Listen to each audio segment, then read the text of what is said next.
good day so far, right? Yeah. Yeah? Good.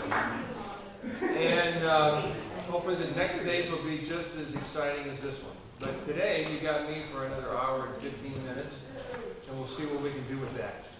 And what we're going to talk about this afternoon is probably what a lot of us experience. I know I go through it, and when I travel, I always have an issue when I'm working with a group of students, whether they're adults like us, or they're younger people, or musicians or non-musicians. How do you communicate? Well, there's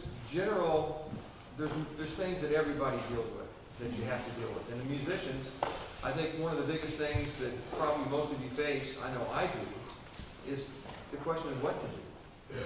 How to do it, how to maximize your time, because we're all facing, whatever things about life, whether we're still working or retired, or whether we have health issues or not, and you want to play, and you're not sure where to start or stop. I can't tell you how many people have asked that, like, what do I do? And this morning, where's Tom? Right there. He goes, what do I do when I practice? Oh, it's like, that's a question we all have. It doesn't matter how well you play or how beginning you are. We all face these dilemmas. And so, what I want to do is I have no magic bullet. That's terrible to say. I have no magic wand to do anything. And if I did, I would definitely make it available to you, and I would be a very rich man. But I don't. But what I can do is I can get you to think. And that's the best thing. Because if we all start thinking about it, each one of us will come to our own realization about what's right for you. One of the things that I always say, again, no matter where it is, what country or what language, is that the best teacher is, of course, the one that looks at you in the mirror. And all we do is guide you to the realizations that you come up with in your life. And the best thing to do is to know what makes you tick. And so what we're going to do this little bit of time is I'm going to share some handouts. No handouts. They'll be on the website. They're on my website, which you can go to, but it'll be on the Jazz Anywhere, and you're free for you to print them down, to copy them, share them, or ignore them. It's whatever's up to you. But one of the things that I think is really important is for you to figure out what makes you tick. Like, for example, what do you mean by that? Like, well, what do I mean is like, when's the best time for you to practice? Something as simple as that. When I was younger, the best time for me to practice was probably like 10 o'clock at night to 1 in the morning, because I was used to playing. I used to playing, jobs or whatever, and I was kind of awake and ready to go. Then as I've aged and as I started teaching more and more at the school, and I got a fantastic job, which means I get to play with people like you, and it makes me remind myself of all the things that I've had to work on my life, and then I get to get them to remember what those are or to experience them. So I'm reminding myself constantly of the things that are valuable to me, and hopefully will help them. So what makes me tick? Oh, I'm doing that. Ask yourself a question. Do you benefit most when you practice for extended periods of time or short periods of time? Do you value the time mostly when you're practicing in the morning or in the afternoon? Now, for me, it's not so much morning, but like 10 o'clock in the morning to 2 or 3. But I still like to practice at night. My wife will go to bed. There's a Dodger game on. I'll put the game on, and I'm practicing scales. Right, Sheila? Yep. But it's not what I suggest you do, but I'm utilizing my time. And what it is memory. I'm trying to get my hands, and as all of us get to a point in our lives where these things don't work as well. Arthritis, we had injuries, just getting to work. So sometimes I'm just working on things that are doing maintenance. So what do you do to do that? I mean, do you always do those kinds of things and then not play tunes? Do you just play tunes and not do the other things? Those are the kind of questions you need to ask yourself that will make it worthwhile. For me, practicing, I think, is the most valuable is not trying to do it at one time. When I first went to college and was a classical saxophone player, I would sit in the practice room for 4 hours at a time. I would just be there 4 hours at a time. Often I'd wake up, this is for real. I'm playing alto. My alto's right here, and my elbow's here, and I'm taking a nap. Because I just couldn't focus my attention that long. And I wasn't attuned enough to myself to realize I just couldn't, most people cannot focus 4 hours on one task. And that's a long time, but I wanted to put the time in. I was more about the time than the effort, more about the time than the result. And when it finally, after a while, I'm like, this is not getting anywhere, this is not smart. So now, my horn is always out of my house. I go in my basement, I have a studio, and I pull the horn out. I'll play 20 minutes if I can. I'll put it away. I'll put another hour later on, and then sometimes, like I said, sometimes at night, my wife will go to bed, and I don't feel like going to sleep, and I'll go downstairs and play tunes. And it's just what makes me tick. You got to figure that out. You got to figure out, do I need to do more things that are technically oriented, like playing the instrument? Because when you play jazz, you have a multitude of challenges. One is you got to play the instrument. Whether you play classical music, country and western, whether you're playing a pop band, whether you play a jazz band. The better you play your instrument, the better you're going to be. So how are you going to do that? When you're playing any type of music, you want to be able to find all the ingredients that make it work inside, the technical parts, the theoretical parts of it. How do we incorporate that when we play? You can do that. Part about us when we're playing jazz is you want to be creative. You want to find that thing that makes you come to life, makes the music come to life. So as you're playing, I'm sorry, not as you're playing, but as you're kind of figuring out what you need to do, all those are factors. And the best thing for me is when I'm trying to figure it out is how do I make them overlap as much as possible? You know, so I am a total A1 personality. I am driven, if you can't tell. You know, I work until I'll beat the wall in until it falls down with my head. So what that means for me is a bad thing when I practice. That means if I think of a pattern, I want to work through it in all 12 keys. I won't stop until I get it in all 12 keys. If it takes me 20 minutes or 20 hours. That may sound like a great thing. It's not. You know, it'd be better if I did it incrementally. And again, as I've aged, I've understood, okay, Mike, you're not going to get it all today. A flat, that's a sucky key for you. Just deal with it. You know, go to the next one. And I try to figure out how do I pace myself so that I'm not beating myself up. Nothing's worse than getting done practicing or playing and you're beating yourself up. We all do it. If you tell me you don't, you're lying. Because we all do it. I can't tell you how many people I've known, great players, they come off the stage and they're shaking their head. They're not happy with what they're playing. I'm going, I would take any second of that, of what they did. It's all a matter of perspective, where you are in your journey on music. So what I'm going to do here is, I'm going to try to get you to think. Try to get you to think like how you work, what makes you tick, what is valuable to you, what do you need to work on, what is the most expedient way of getting you from point A to point B. What's the GPS in your mind that will get you there? And realizing that if you go a little astray, don't beat yourself up on it, go with it, and then get back on the path. Because we all do that. We practice. I can tell you, I'll be practicing a tune, and there'll be something I can't play in. Next thing it leads me to doing that, and I didn't expect to do it.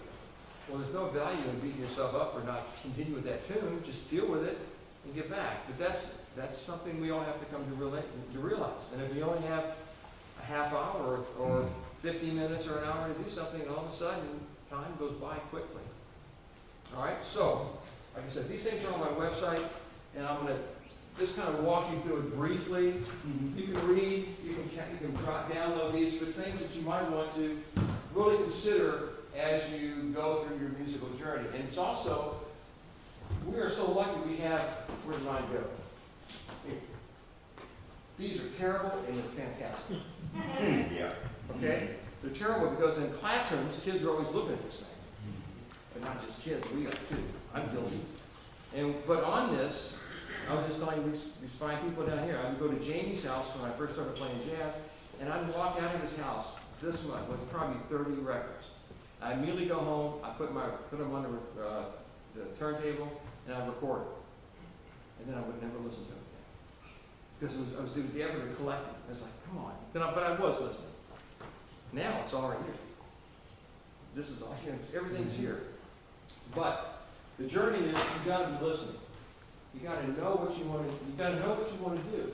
It's like going to a museum and looking at pictures, and your change as life goes along. Something you like this one for a while, Next one you might like this. So as you're listening, the whole idea is to kind of immerse yourself into just the process of listening to what you think you would like to learn or enjoy. And the thing is, don't be afraid to challenge yourself. So that's an important thing, and we talk about this constantly. Oh, just listen. And we kind of throw it off, but it really is the key. The people who were in my Brazilian class a couple days ago, we spent time listening and then absorbing it from different perspectives, and it's amazing how much they improved. It wasn't so much us doing it, it was them learning how to learn the process of going through it. So listening is the key thing. We all need to deal with this, skill and board study. Again, as I said, as an A personality, I would do this until the cows come home. I would just practice and practice and practice. I can remember when I first started getting with Jamie, when I was 18, he did this to me, and it was like, and so I would go home and make little file cards, which you can't even get anymore probably, right? Can you? Okay, well I had file cards. I wrote all these scales on it, all these different ones. I'd shuffle them up like a deck of cards. I'd throw them out on the floor. And I'd practice like this. Seriously, I did that. And I would shuffle them again, so I wouldn't find the same sequence all the time. I would shift it around. I'm not saying you have to do that. All I'm saying is you have to come to grips with making sure that you have an understanding of all these, and these are just basic things. Some I put together years ago, so I would maybe change a few things, but not many. But this is stuff you want to do. Tom asked this morning, what do I work on? Well, if you don't know all your major, minor, diminished, and augmented triads, start there. It's not hard to make them into sevenths after that, you just add one note. It's the relationships of what you know and build on what you know. Too many of us, and I did this too when I first started this journey in Jed. I went to James' house. I just came from UK, right? I practiced these 4 hours a day in the practice room, 5 hours. You know your scales? I can hear you saying that. You know your scales? Yeah. You know, I had this attitude. Play a major scale. So I play. All right, play me a minor scale. And I play harmonic minor. No, it's still right. Oh, what is that? Okay, he told me, I went, okay, I figured it out. All right, you know a dominant scale? You know a diminished scale? So you can see what's going on here. Okay. All of a sudden, I was cut down pretty well. You know, I thought, oh, geez. So it's one of the things that happens is we get relegated to like, I need to know this, I need to know that. So I would go home, and I'd work on only dominant scales, or only Dorian, or only this, or only that. Now I teach, like, if you know this scale, you already know this scale. You just need to know where to start. You don't need to restart from the beginning all the time. Or if you know this, you just change one note and you have that. The relationship will do it. Again, for most of us that are over a certain age, it really helps keep our brain working. Because you know, as we get older, we can't remember things as quickly or put associations together as smooth as we want. Working on that helps make those associations become more realistic, more alive for you. So when you're working through this, I would encourage you to try to find relationships between one thing and another. You probably know at least 50%, if not 100% more than you think you know. It's just you can't access it. It's like having a hard drive. Remember the old days when they had the PCs, you have to defrag? Remember that? Some of the young ones don't know that. Defrag it. It's like our heads are fragmented. We need to defrag it and get it connected to where we can put all that information together in a more accessible fashion. All right? So you can't get away from knowing this. But if you only spend time, and you got ear training. Today in combo, we were singing and doing things like that that would help us become more capable of playing this tune or the scales or the sounds we wanted to. When you're playing these scales or working on the things on your instrument, there's no reason why you can't sing those. If you're a pianist or a guitarist, or a bassist or a drummer, come on, you got them out. You're not using them. Saxophone players or trumpets, we have to do that, but we can sing in our heads. We can reinforce all of those things that we need to know, and I guarantee you, you'll see an immediate improvement in not only knowing it, but being able to produce it at the same time. I'm flying through this, like I said, you can read this on your own. And these are so obvious, it's crazy. Oh, there's one that we need, I'll emphasize. You need to know, whenever you're working on a tune this week, you have to know the form. Know how long the tune is. Know what the form is, because when you play an A, B, A form tune, and you know the A sections, you know how much of the tune already. 75%. That's a lot. This A, B, A, C form tune, you know half of them. I mean, you need to look at those associations because it saves you what? Time and effort, and it reinforces what you already know. You got to do that. All right, now we get to the next thing, the repertoire. What the heck do I play? I can tell you, I really struggled when we started putting this camp together, and people wrote me, I'd love to do this, but I don't want to play a song for my father anymore. Okay, I get it. We have faculty here who don't want to play a song for my father anymore. So that's all right. And other ones say, I want to do this, I don't want to do this, I want to do that. So as most of you who returned the information to me, I said, what do you know? What do you want to know? And then I try to put together something else. But the end result, as much as I tried to cull it down, it was like going to the grocery store hungry. You know what I mean by that? Like we pick things that we want to do, but we weren't quite ready for. And that's okay. That's the trick about knowing what to work on repertoire-wise. It's really great to work on tunes you really want to know, but are you ready to know them? Do you have all the background? Does it mean you don't know or don't work on them? No, of course not. You can play the what? Melody. You can work on playing the chord changes. You can do what else? Listen to recordings. But I can't encourage you enough to consider a book that my friend Jerry Coker wrote about repertory. It's also in one called Listen to Jazz and Practicing Jazz. And he talks about how he's very methodical, Jerry is, and he's also extremely thoughtful. He's still alive. I saw him a couple of years, right before COVID. He's living outside of Cleveland. We'd rather be back in Tennessee, but they can't. It's physically, he can't do that. But he's still with it, and he's still practicing. He goes, Mike, look at what I'm practicing on. He gave me a little piece of paper, con armor, giant steps. People who know what I'm talking. These are challenging tunes. Around midnight, the whole list. And I'm practicing on this, and he's still doing it. The thing is, he had a list. He encourages us to have a list too. And that list would include things that challenges us in each area. For example, everybody should know blues. So you work on a blues tune. We should know a rhythm tune. What kind of rhythm? If there's nothing more than I've got rhythm, that's a lot. He goes, okay, everybody should know a standard. A standard means, for him, something that comes out of the Great American Songbook. So we can all name it. Autumn Leaves, Just Friends, things of that nature. He also encourages to know a ballad. Can a ballad be a standard? Of course. Mystic. I can't get started. It goes to a tune like that, so that you're learning a style and a specific type of playing that addresses weaknesses or strengths in your own playing.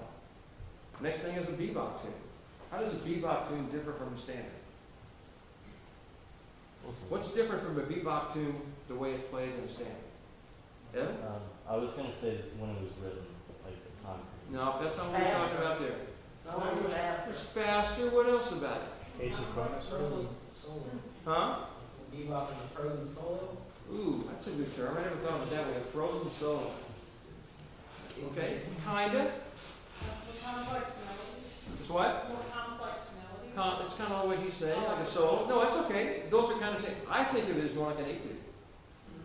It's, if you think about it, Donna Lee, that's musical, but it's not like Misty or other tunes or Autumn Leaves. I mean, it's like an etude, a classical etude. If you're a saxophone player, you do a fairling. It's like, yeah, that's like a fairling etude. Or a rose study for a clarinet player. So it's like an etude, but because it's notey, it's typically fast, and it's not what you would call real melodic in the sense of a melody. Because a melody on the standard would typically have what? Longer phrases, right? Not so much short. He'd also suggested that you work on tunes that are Latin. Now he lumps up, this concept came together maybe, when I first met Jerry, it was 30 years ago or more, and it was back then. So it might change a little bit now, but a Latin tune, how does that differ from a bebop tune? What's the main difference, or a standard? Straight A's. It's a different rhythmic feel. So it incorporates Brazilian music, Caribbean, all kind of different things. So it's really the rhythmic feel more so than in Latin. And then the last category he had would be contemporary. And that's has nothing to do with Dave. What he defined it by something not 2-5-1 bass, solely 2-5-1 bass. Like, so what? Not 2-5-1 bass. But then again, there are tunes that are 2-5-1 bass, like Giant Steps, which would be contemporary. So it's kind of like, go back and forth. But if you think about it, I just gave you 7 different topics. Blues, rhythm, right? Ballad, standard, bebop, Latin, which means straight eighth or some kind of different, not non-swing, non-swung music, and something that's a little more contemporary in harmony. Those are 7 things. You can pick all 7, pick one song for each one. You can maybe pick 3 of those and work on those and focus on that. And then add to it as you go along. Phoenix will share that I do this in lessons, right? And what you do is once you finish those 7 tunes, you start adding to it. All of a sudden it becomes like gold. You just start having more and more and it creeps like this. You got more and more songs and you learn it. But I guarantee you that if you don't have a strategy to remember those songs, after you learn those 5 to 7 tunes, after a week or 2 of not playing them, what happens? They're gone. They're gone, you know, but it doesn't have to be. You go back. Again, what do? What is best for you? You know yourself. You need to repeat that. That's, again, knowing yourself. So knowing what to play and knowing what, the technical part is the scales, the chords, learning how to hear and how work that way is another part of it, repertory. Then I made suggestions here. These are things you can look at. And it's a little dated. I would probably add to it. These are books that you might want to look at. And then down here is a practice schedule.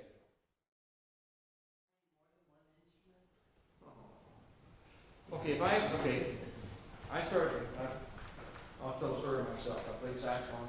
Obviously, I played pretty well when I was in high school. Always in the all-state bands, all stuff. And my teacher at school, who was an orchestra teacher, an orchestra player, played in a little orchestra, was a band director. And he goes, told my parents, if Mike wants to be a musician, he has to play clarinet.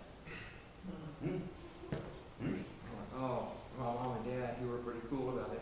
Well, we'll get him a clarinet. And I hated playing clarinet, I'm sorry. I just couldn't, clarinet, when it's played really well, it's got that great sound and all that. I couldn't get it. I didn't want to take my time away from playing saxophone. But they were thinking of me as being a pit orchestra player, a pit person where I play clarinet and flute. And I play flute, too, but I didn't really have that for it. Now I wish I played flute more, but there's only so much time, all right? So I played it, and then later on, I don't know, I was maybe 18 or 19, and I'm playing the orchestra, the symphony, and I've got a solo, and I'm playing alto. And my teacher was over there, the band director, he was the orchestra person. I was with Mr. Riddle. So to answer your question, a lot of people play multiple instruments. If I had to do it now, I would be playing piano and bass. I can sit at the piano. I wrote a piano book and all that stuff for people like me who can't play piano, technically. But I did it for like a harmonic knowledge. So if I'm going to sit down, and play blues.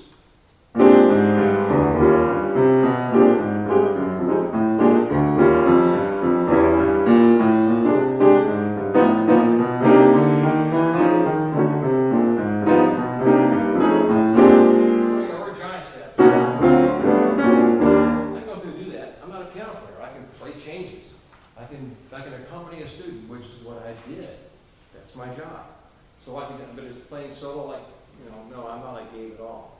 But if I did, I really encourage everybody to play piano as much as you can. You don't have to play that well or even better, just enough to know where things are and to surround yourself with the sound. You're a single line instrument player, right? It's very different playing a chord than it's a single line. But as far as, I didn't want to be flip about the clarinet and flute. I did enjoy playing those. I just really wanted to play saxophone at the highest level I could, and I couldn't take time away to do that. And I wasn't given the gift of being able to pick those up and do it instinctively like some other people have. But bass, man, if I had to do it again, I'd be a bass player. Stand-up bass? Oh, I don't care. I'd be a bass player. I work a lot. I enjoy, which is important about music, I enjoy the skill of being able to walk a bass line and go different directions. And it's like a maze for me, because the bass is, Peter sees a bass player right there when he's playing. You can do the ostinato kind of thing, be repetitive. You're gonna do lines frequently the same, but I like the idea of taking a tune and being able to go around different directions like a map. Trying to figure out how to keep it together, keep the time, I enjoy that. Again, you have to know what you like. So if I had it to do, like Jamie's an excellent bass player. He gets it done, acoustic bass, piano too. So it's an important skill. Anything else? I have a few more things I want to share with you, then we'll call it. We cool? Okay. So this page here is a really, I think, a useful way of being a checklist of what you might want to do. Again, there's no one answer. Hope I didn't close that. Here we go. Here's something I think that is really useful that I did for a jazz English class. You can see process for learning a tune. Select one you like, one you enjoy. Maybe something familiar, one which challenges you. I mean, there's these things you can read. I don't need to read this for you. Find recordings, an iconic version. All kind of things. Isolate the harmonic progression. Do those kind of things. If you don't learn a tune, you were asking how to, retain a tune. If you go through this process, this may be a way of helping you do that. I try to think of as many things that would help somebody to be able to sing it, to hear it. Are there lyrics? If you're playing, unless you're a vocalist and you're playing a tune, do you know the lyrics? And Lester Young said you couldn't play a tune if you didn't know the lyrics. There's some truth to that. Thank you. There's some truth to that. It helps you on a ballad, how to relate to the connection emotionally with the song. Or if it's a quick tune, how does it work? But that's important. The length of the tune, we talked about the form. Again, this is just something that's going to remind you. Memorization, that's what Don was talking about up there. How do you get a tune and keep it in mind? How do you try to memorize that? What is your strategy? Everybody's strategies are going to be different. Try to relate it to something else. Be repetitive. Is there an introduction? Is there a coda? A lot of us learn tunes and we don't know the intro. Or we don't know how to. You ever been playing somewhere in a jam session or maybe a job? You get to the end of the song and you're like, oh, how do I end this?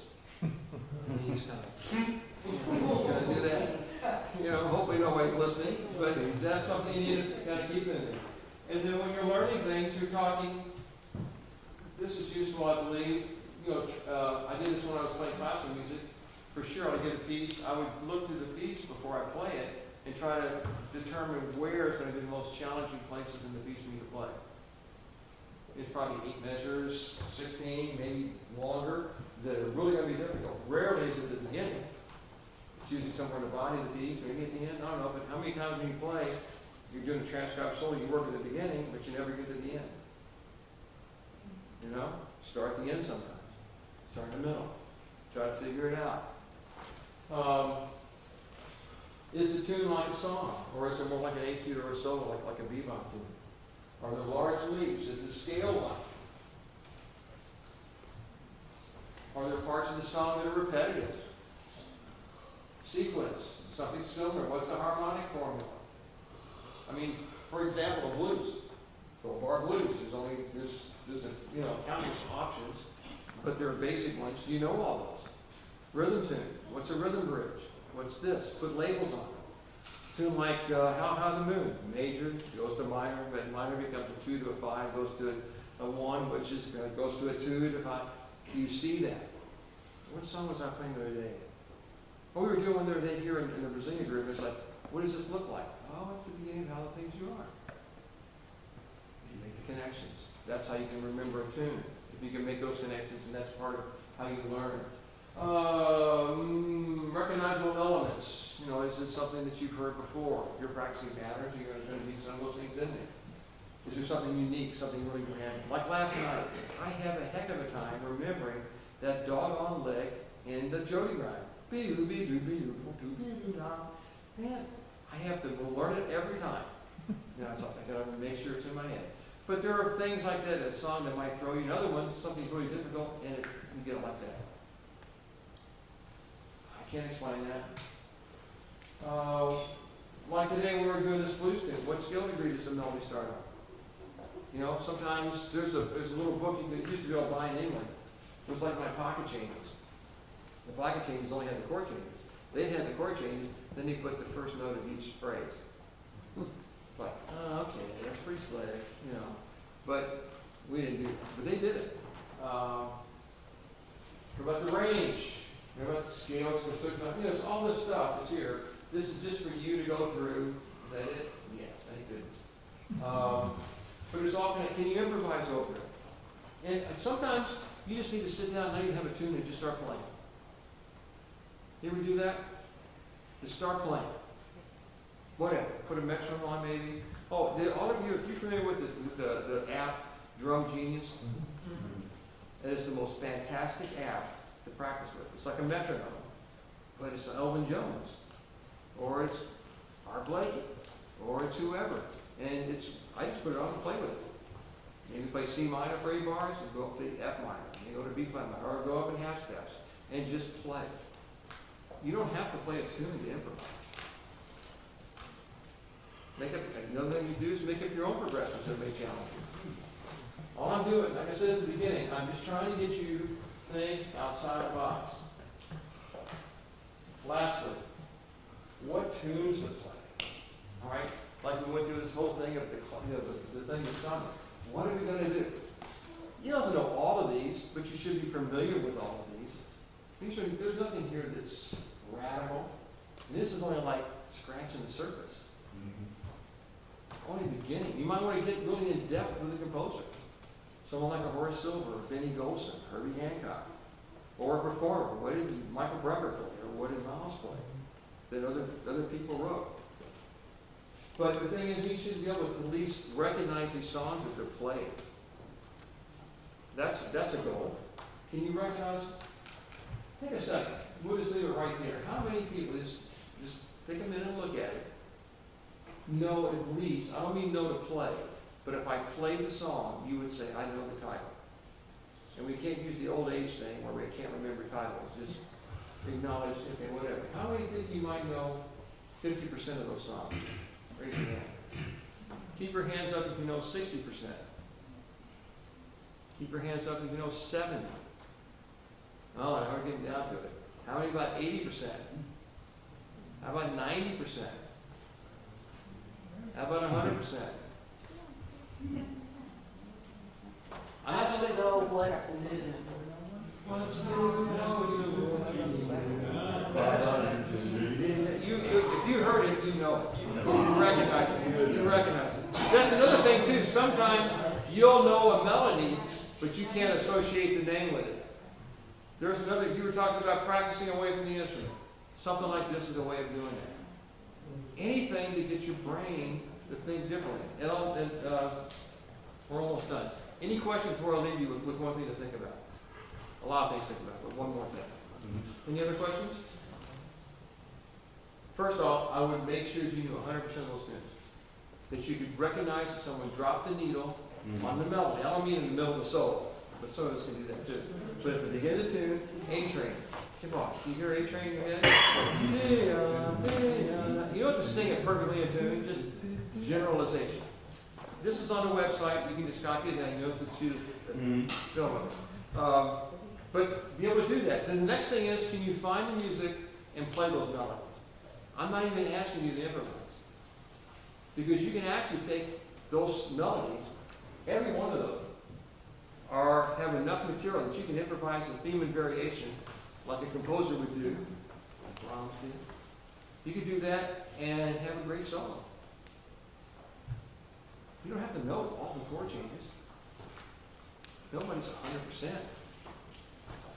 All right, one thing to think about. There's a book that I read that I always encourage people to check out. There's a couple of them. There's one, Inner Game of Music. Anybody read that? What's it called?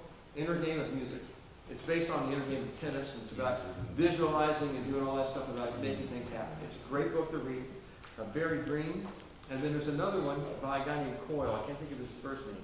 But it's called The Talent Code. Yeah. The Talent Code. And what it talks about is how we learn. And it applies to everybody, but it especially applies to us as we try to learn music. And it's about repetition. It's about retaining. All these things that we've talked about. And Harry Pickens was the one who recommended it. And I read it on a trip. I went, oh man, and the premise of the book, very quickly, is he took three things. He took a musician, this young lady who was in Australia, some young girl, let me that. Soccer players in Brazil who were kids who were kind of disadvantaged. And then the other one was tennis players in Russia who were women before they became really, top of the league, right? They were kind of breaking into it. Why do they learn the way they learn? I've seen these kids in Brazil, and then during the middle of the field, instead of having a real soccer field, they're in the highway. The circular things, you have roundabouts or stuff, whatever. They're in there playing soccer. They have a ratty ball, not a real ball, and they're doing. Why are they better? Because they have to overcome the complexity of what they have, and they're thinking ahead. And the tennis players, I'm just paraphrasing, they didn't go on the tennis court, didn't use a racket or a ball until they could go through and almost dance, doing that kind of thing. They went through choreography throughout the thing, and then they had a ball. They could already have the motions already kind of sustained it within their being. And the young lady, and this will apply to all of us, when she was playing clarinet, she was okay with going slowly and repeating it as often as it needed to be done. And what it did is that his whole thing was we have all these nerves in our head, right?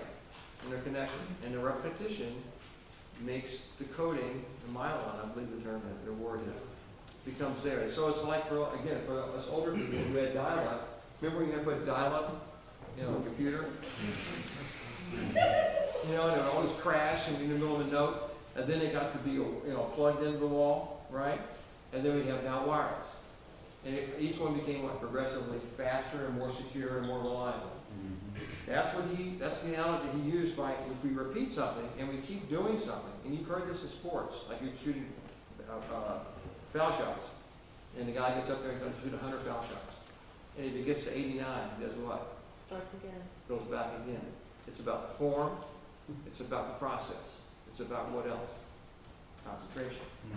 So what we do is practicing. What's really invaluable is, I've done this with young students, it's like, I want you to do that phrase 5 times. I don't care how fast it is, I care that it's right. And I care that you know what you're doing. You get to 4 and mess up, back again. Man, it's a great challenge, because most of them, they'll try really quickly the first time, and then they'll crash. And then they'll get it, oh, Mike's serious. The whole thing is, the more you do this, it becomes consistent. So memorizing those tunes, that's a way of doing it. Playing a phrase, knowing those scales. If you do it in a way that has a plan, you know what you're doing, you're deciding what you want to work on, and you do it in a systematic manner that will get you there, you'll remember it. Now, will you remember it forever? I don't know. But it'll be better off than just trying to fly by night it. I guarantee that. The Talent Code is the name of the book. What is it? The Talent Code. Talent code. T-A-L-E-N-T by a guy named Coyle, C-O-Y-L-E. It's on Amazon. Everything's on Amazon except good solos. We can't go there and buy our own solos. Wouldn't that be great? I'd like to have 6 solos on this tune, please, and Amazon sends it to you. Wouldn't that be great? Any questions? What was that first book before the Every talent? Day of Music. Okay. Yeah, that's a classic. Okay. Yeah. Any other questions? Yes. Give us just a list of artists to transcribe. Oh, that's a good question. Can you repeat it? Everyone mentioned, asked a question about artists to transcribe. Transcribing is it's a great tool on doing many things: sound, style, articulation, learning song, patterns, ideas. The last time Jamie had a camp here, which was, I guess, 19, we had the same question in the sax master class. So what I did, and I'll show it to you in a second. What I did, I said, okay, I don't want to talk about mouthpieces. I'm going to ask all the people I know who were really great players, who were great teachers, who were great students. I asked some students, what do you get from transcribing? What's the process? What is the result? What spurred you to do this tune or that tune? And give me a solo that would be considered entry level. And that doesn't mean to diminish the solos. That just means a solo that's attainable for us to transcribe, which typically meant The solo was played in time. It wasn't crazy time, like the eighth notes were there. Played a tune that we probably knew. All right, we could find chord changes too. Didn't play crazy, played melodically, whatever. So I'll show you in a second. And I have these people, Eric Alexander, who else? I just asked Joel Fromm. I got all these people. They named and teachers who would help me do this, and they gave me. It's a very insightful process they put together. Then I asked them, okay, what's the next level tune? So the first level tune is like entry level. The next level is a more advanced. This is geared towards saxophones. So bass players and drummers and pianists, I'm sorry I didn't do it for you because that's not my thing. But this is for saxophone. But let me get it for you. The description they had for, you're seeing all my stuff now. Let's see here. Go to my website, it's michaeltracy.com. And you go to where it says Ed Materials. There's a whole bunch of stuff on here. In fact, you're welcome to go here anytime you want. There's like scales of practice. There's different things on here that I've used for the Jazz Anywhere classes. But let me go down to saxophone. Transcribing. All right. What I did is, look, the third paragraph, I decided to seek the advice of my colleagues, ones who participate in this very discussion. I've met them for years. So it goes through in general recommendations. This would apply to all of you, not just saxophone players, but it's geared towards saxophone players. It probably could be really useful for any single line instrument, but I don't see why it wouldn't be useful. For example, toward the bottom, strive to sing the solo with total accuracy. Well, duh. Pay attention to details. Really? But sometimes we don't do that. The first transcription should not be too technical because it should be more about the style and the time feel. Again, your first solo, I'll do giant steps. Come on, no. Big solos that would directly confront what are considered the weakest area of your playing. These are great. This is about saxophone, but it's about English. Feel free to steal ideas, licks, patterns, and the like from the masters. All right? Sound, sense of swing, style, all this. General suggestions in no specific order. This is for saxophone players. They're saying transcribe Miles Davis. Why? Because his solos were extremely melodic, rhythmically, very hip, and it wasn't technically all that challenging. This didn't even diminish his solos. It just meant that was his style. Cannonball Adder. They specifically mentioned certain ones. Transcribe J.J. Johnson, Curtis Fuller. Trombone players playing more musically in many ways than other instruments because of the limitations with the slide. Again, not to diminish it. There's people like Sly Hampton who play all kinds of stuff. LJJ. But the instrument really forces them to think differently than a saxophone player who's got all these things. All right? Keeps going. The process talks about the solo. Listen. I'm glad you mentioned this, Edward, because this is something I think we all benefit from. Let me go on down a little further. Writing out the solo, what to do, how to do it. I spent some time on this. Acknowledge that these are the people who helped me do it. Would you back up to show how to get to that in your I'll show you how to do it. But all those people helped me. This is not me saying all this. This is them.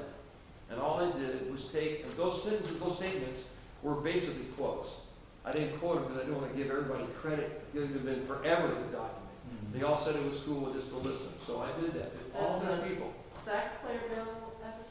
Yes, the saxophone player Bill Evans, the only one that's still with us. He lives in Nashville now. Yeah. Yeah. But all these people helped me do this. Yes. I was just going to say one thing, and I noticed you have it in here and I read it, but I didn't reference it. One thing I figured out that's really helpful with transcribing is I laid everything down, all the measures and chords and everything, and then I did the rhythm all first. And I noticed that you suggested that, but I didn't hear it the first time you told me, and that makes such a difference. Then the notes are just so much easier. The notes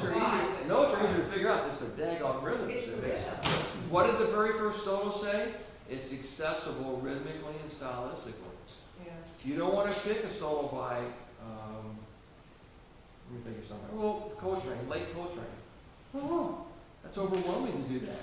But someone like Jimmy Forrest is great. Someone like Sonny Stitt, even as fast as Sonny plays, his eighth notes were always smack dab in time.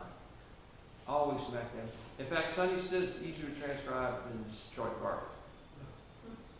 It's like a machine gun, playing the eighth notes. Let me go a little further. So these people help me. And again, you're welcome to do this. Here's the ideas. I put them by individuals. Cannon Wiley, all blues, minority. These are all the recordings or the solos they suggested people look at. This is just the entry level. Hank Mobley, this is a great one. Think this is a great solo. Hank Mobley was like a cat. You could throw him up in the air, he'd spin around and just land like that. Always, his eighth notes are always found harmonically. He was almost always right. There's very few places where you would question it.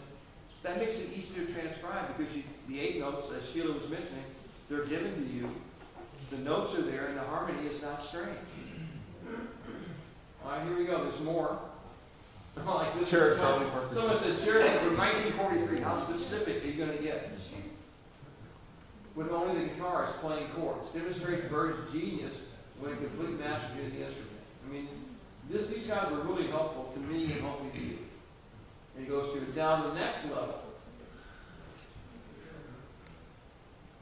Joy Spring. Blue Train by Coltrane. I don't, that's, but you notice there's all kinds of things on here. If you want to go to my website, you go to michaeltracy.com. Okay? And just go at the top where it says Ed Materials. What do you do? Ed, Education, Okay. ED. And we're going to put a sign up on the Summer Jazz Workshop for like material. And then you go down where it says saxophone or transcribing right here. And I even subdivided the list where I put the first list first and the second list next. I divided the list in half. You can look at that. But anything on here, I mean, there's a lot of stuff. There's things here where I'm suggesting how to do the Crimea River lick over certain tunes. And you're welcome to use anything that's on there. It's .com, right? Like Tracy.com. .com, yeah. All right, and there's typos, so if you find something that's wrong, let me know, because there's a lot of stuff that I put on Finale and put it up there and try to make it as correct as possible. But a lot of this is material that I used when I did my Jazz Anywhere site classes. Any questions before we end today? Yes? When you talk about transcribe, you're talking about doing it by ear playing it, or you also think it's beneficial to write it? Both.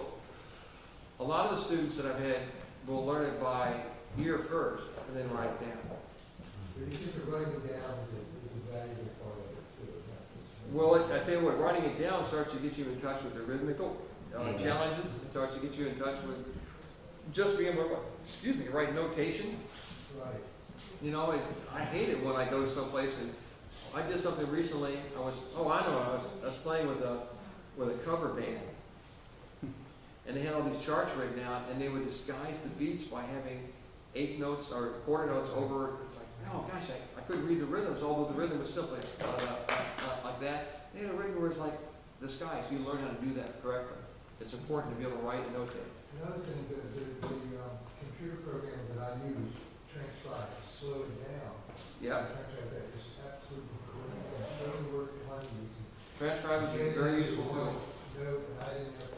I remember showing someone I was doing that, and they said it's kind of cheating. I said, no, it's not cheating, because you're more and then you're not starting to. What's the end result? The end result is what you get out of it.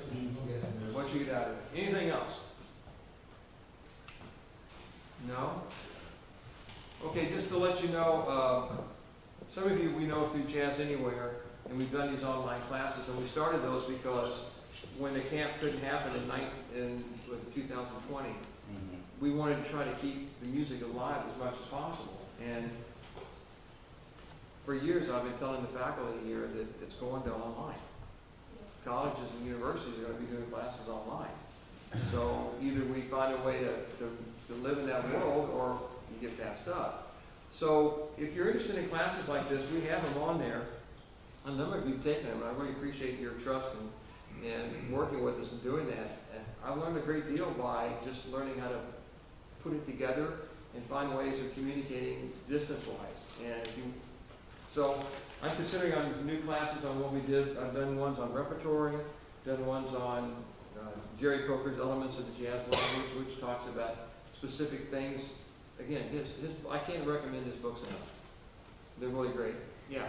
Well, first of all, I'm a person who took those classes. Oh. I highly recommend them. They were fantastic. There's some other people. Come on, give it up, give it Oh, up. yeah, really, he's so structured. He Thank has so much information. It's fantastic. I really love them.